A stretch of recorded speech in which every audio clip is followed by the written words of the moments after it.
And we are joined right now, esteemed guest of 6:40 a.m. in Florida, formerly of WFAN Radio, 1010 Wins, formerly of the Imus in the Morning program, Sid Rosenberg. Sid, good afternoon this afternoon. Tom, it's nice to be on with you. Happy and a healthy New Year to you and all your listeners, and thanks for having me on, guys. You too, Sid. Thanks. Real quick question. Want to ask you, Redskins Cowboys tomorrow, huge game. But again, a little tricky now. Again, Romo has been playing beautifully. The best, I think, me personally, Romo has ever played. But it's Week 17. The Cowboys in December on the road. Cowboys-Redskins tomorrow. What's going on for this game? Well, I hate them both. I'm a diehard Giants fan. So I hate them both. Not just on the road, but we do know that Week 17... since the year 2000, so you're talking about 12 years, Week 17, the Dallas Cowboys are 2-10, so they don't fare well. I spoke to Danny White a couple of days ago, the former great Cowboy quarterback. He's now part of the Cowboy broadcast. Right. Well, of course, he was a guy that replaced Roger Staubach. He had some great years, but after watching Roger get to 3 Super Bowls, Danny never got to any of them. But he very confident. The Dallas Cowboys are very confident. This is by coming off the overtime loss to New Orleans last week. Redskins are playing terrific football, though, guys. We know that. They were 4 games under 500. Mike Shanahan was talking pretty much wait till next year, and they have really turned it on. RG3 has been terrific, even though I think Luck is going to win the Rookie of the Year. Even the backup rookie quarterback out of Michigan State, Kirk Cousins, he's played well, too. The defense has really turned it on. Alfred Morris, a kid who played his collegiate football 3 miles away from my house here in very little FAU in Boca Raton, has had a great season. Redskins are playing much better football than Dallas right now. The game is in Washington. Dallas has not fared well in December. Dallas wins. They win the division. They're in. They lose. They're out. They're done. Redskins, they can lose this game and I guess they'll make it, although it's not going to be likely. Something tells me here that the December swoon continues. I think it's going to be a very tough football game. I'm not real confident picking a winner in this game, guys, to be honest. It's still a rookie quarterback trying to win the last week of the season, as good as RG3 is, but something does tell me he gets it done. I'm going to take the Redskins in this game, but again, I hate both teams, so there's no winner for me tomorrow night, as long as the Giants don't make the playoffs. Mr. Rosenberg, this is Chris Scott here alongside Chris Soriano and Shane B. You say you're a diehard Giant fan, so let me ask you something. What the hell's been up the past 2 weeks, and is Tom Coughlin on the hot seat? No, he's not on the hot seat. The guy's only 1 year removed from winning his 2nd Super Bowl in 5 years. In fact, there are some, even with the great success of Bill Parcells, that already have confidence of the biggest Giant head coach going back to the 60s. So he's not on the hot seat. I don't think anybody there is on the hot seat. Even Perry Fuel, whose defense was only ranked 27th last year when they won the Super Bowl, and now it's ranked 30th, or Kevin O'Brien on the offense for that matter. I think the Giant coaches are fine. There's a lot that went wrong this year, guys. Eli Manning has not had a great year. Times he's reverted back to a young Eli Manning. Certainly that defense, especially that vaunted defensive line that we always mention as one of the greatest in football, they've not been good. Justin Tuck has been terrible. Oshie, he's done as a Giant. He won't be back. He's been bad. Kiwanuka has not been very good. JPP, I think, has had a down year, even though he starts in the Pro Bowl, and he's talked about himself having a great year. So, really, for me, it's about the quarterback regressing, not having a very good year. He's been wildly inconsistent. And the defensive line has been so good in those Super Bowl runs going back to 5 years ago when Strahan was there.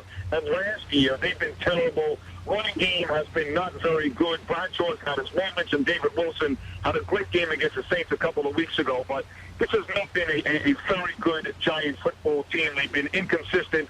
Great efforts against teams like San Francisco on the road, Green Bay at home, New Orleans a couple of weeks ago. But from the quarterback play to the running game to the defensive line, not a very good football team most of the year. It is 10 minutes after 4 o'clock here on the WSIA Sunday Sports Beat special Saturday edition with you until 5 Eastern. Talking with Sid Rosenberg of 6:40 a.m. down in Florida, formerly of WFAN and WINS, 1010 Wins here in New York. Sid, what is going on with the New York Jets? I mean, complete joke now. What do they have to do? Do they got to clean house? Is Rex coming back? Is Tannenbaum coming back? And what's the deal? What do they got to do with Sanchez? Well, I think Rex is going to be back. You know, I mean, he did come out and say a couple of days ago, though, that if things don't go his way, if the owner, doesn't do things the way he wants it, he'd rather be fired. And what he meant by that was, he did say if I don't spend the money and willing to take a hit. When he talks about taking a hit, he's talking directly about number 6. The Jets owe Mark Sanchez a lot of money. You guys know that. And I think when he says if they're not willing to take a hit, what he's saying to me is trade him or cut him. I don't care what it does to the cap. I don't care what it means money-wise to the organization. Rex Ryan has completely lost confidence in Mark Sanchez. We know that last year. He said all the right things this year. He kept putting him back in as a starter this year. But that was more of an indictment of Tim Tebow and Greg McElroy. I don't think that Ryan really likes Sanchez as a starting quarterback at this point. I think he wanted Peyton Manning really badly during the offseason, and he gave Tim Tebow a shot. He was just horrified at what he saw in practice. So I think that it was up to Rex Ryan. Mark Sanchez, after tomorrow, will play his last game as a New York Jet. Money-wise, that's not going to be the case. I think Sanchez will be back. I think Rex Ryan will be back. I don't think Mike Tannenbaum is going to be back. I think the Jets are going to fire Mike Tannenbaum. But then again, I don't know any of this stuff, guys. It's not like, Woody Johnson has called me and told me anything. So, I talk to guys around the NFL. I speak to Adam Schefter, text-wise, almost 4 or 5 times a week. He's on my show on a weekly basis. I talk to guys like Breer at the NFL Network. I do have good relationships with guys around the league, but I'm not an insider. I'm not Mike Francesa. I don't have a pipeline to the NFL.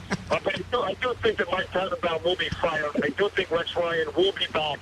I do think Rex and a lot of guys in the Jet organization don't want Mark Sanchez back. I think he will be back because of the money. But I also think a veteran quarterback will be there, whether it's going to be a Michael Vick, somebody like that. They will be with the Jets. Right now, the Jets are a mess. No other way to put it. The organization is a complete mess. A complete 180 from where they were 2 years ago when they were one game away from the Super Bowl. If I was a Jet fan, AKO my dear friends Joe Beningo and Evan Roberts, I'm not sure I would ever watch a Jet game again. Oh, man. Sid, quick last question before we let you go. It's kind of a 2-in-1 thing here. Give me 3 names of NFL coaches that, again, win or lose tomorrow, or if the outcome of the game, that they'll be fired come Monday on Black Monday. And also, to tie into the question, I've been hearing a lot about Chip Kelly from Oregon coming to the NFL. Is he going to come to the NFL? If so, what team is he going to end up with? Is he going to be successful? Well, it'll be a lot more than 3 guys. I mean, I think when I say likely, I mean, I think a team that's going to take a real good look at a college coach is going to be the Eagles. I do. I know Andy Reid's gone. I think a team like the Eagles will look at a guy like Chip Kelly, maybe Doug Marrone over at Syracuse. I think they'll be the team to take a real good look at a college coach. And I think Chip Kelly at Oregon will get that opportunity. Will he be a good NFL coach? I don't know. I can tell you this. You tell me, guys, how many college coaches, whether it's Nick Saban, who's been the best college football coach of our era. He had 2 seasons here in Miami a couple of years ago. He went 9-7, won his last 6 games, but, of course, beat some really bad football teams. And then his second year, he was a losing coach, and then he quit. But we've seen countless college coaches try to be successful on Sundays, and it has not worked out. So, the odds are, no matter who comes to the NFL, they're not going to be good, no matter how good they are on Saturdays. But I do think the Eagles will take a good, hard, long look at a bunch of college coaches, and I think there's a good chance that Andy Reid's successor in Philadelphia will be a college coach. But he's gone.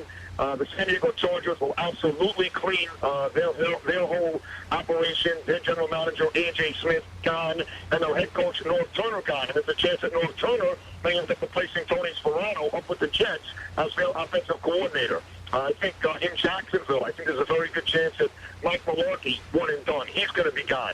In Kansas City, Romeo Crennel, he's going to be gone. In Carolina, they played well now the last month. They won the last 3 games, so maybe, just maybe, Ron Rivera has saved his job. There are some people that think if Dallas loses on Sunday, that Jason Garrett may be gone. People in Dallas saying no way, but one guy from the NFL told me this week that maybe, just maybe, Sean Payton doesn't go back to the Warrens, and if Dallas loses, he replaces Jason Garrett in Dallas. You may want to keep an eye on that. That would make sense. Listen,